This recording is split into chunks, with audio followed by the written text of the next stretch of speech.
Tindakan asusila di kalangan pelajar semakin mengkhawatirkan.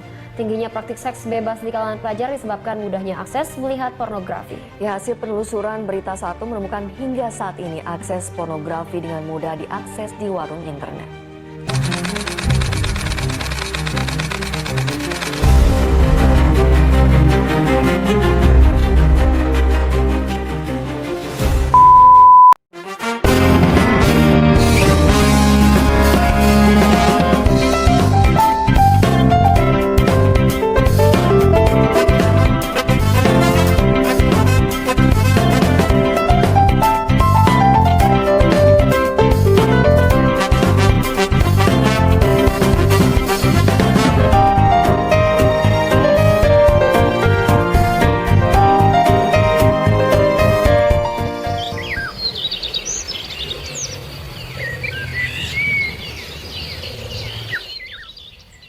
Lihat Hmm?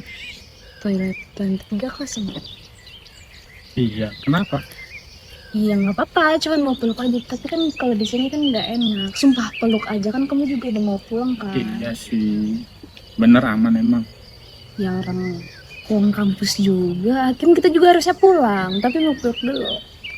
Kira yuk. Oke.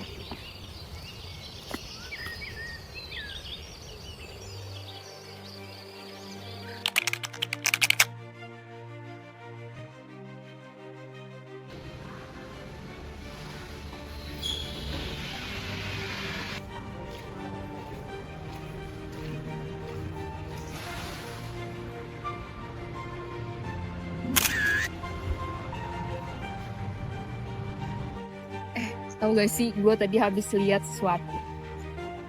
Apa cowok? Ini tadi kan gue lagi jalan, terus habis itu di toilet gedung lama gue ngeliat Nadia sama Raka keluar barengan. Terus? Iya, terus pas gue lihat mereka keluar tuh kayak kerudungnya Nadia tuh berantakan, terus Raka lagi ngancingin bajunya anjir.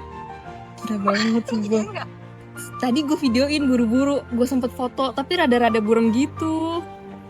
Mau, please kirim sekarang juga, kirim sekarang. Abis ini gue kirim, gitu. Bentar. Oh,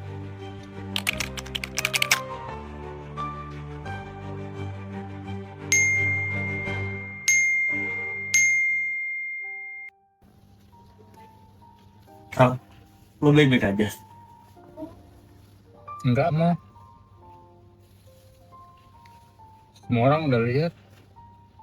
Bahkan jadi pun di belakang orang-orang pada nanyain gue gitu.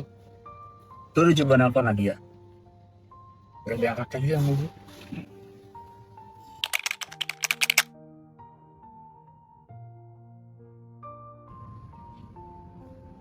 Sin, lu gak apa-apa.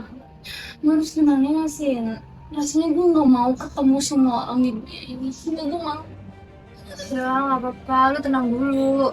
Nanti kita pikirin lagi gimana cara biar fotonya gak kesebar. Gue tau tuh, Lu sabar ya. Udah gue kok. Aku pikir gak ada yang bakal tahu. Aku pikir ini cuma urusan aku sama Raka. Tapi satu detik, satu keputusan yang aku biarkan bisa ngehancurin lebih banyak dari yang bisa aku bayangkan.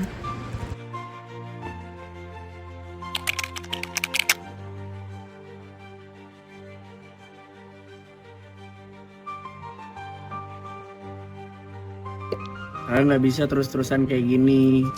Kalian butuh bantuan yang benar. Bukan malah diem-dieman, bukan malah kabur.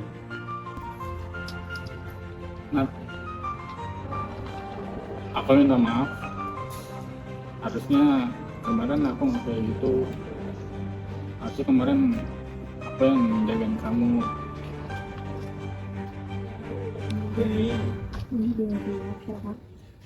Ini jadinya sampai kayak gitu tuh juga gak nyangka bakal kayak gini, dan kita juga semuanya sama-sama salah di sini. Udah nggak apa-apa, kampus kan ada konselor. Bisa anonim kok, gak bakal ketahuan. Gue pernah baca soal ini. Baca soal apa mau? Tentang hal ini kenapa bisa kejadian. Ini bukan soal kalian, tapi buat secara keseluruhan.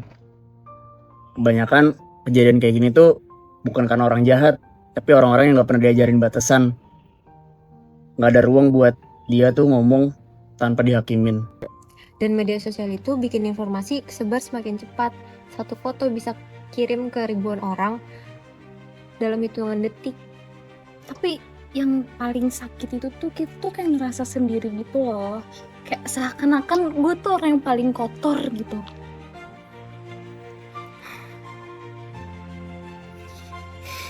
Makanya ada konselor, kan ada PPKS. Itu bukan buat orang yang lemah, tapi buat orang yang berani jujur.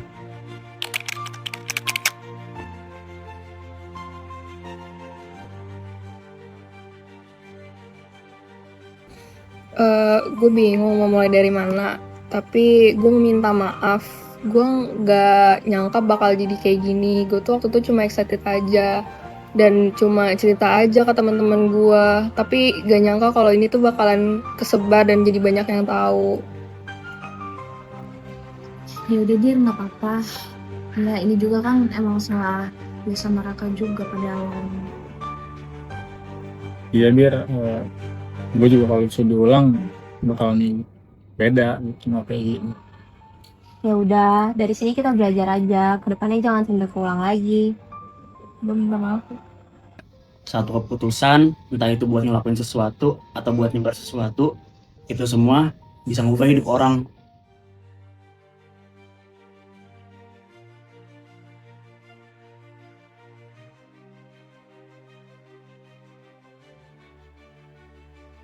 Gimana kemarin lu udah ketemu konselor? Udah, bener-bener gara-gara gue kan beberapa hari gak kenal sih, aku bener-bener depresi banget. Coba gue kayak kepikiran banget gitu gue.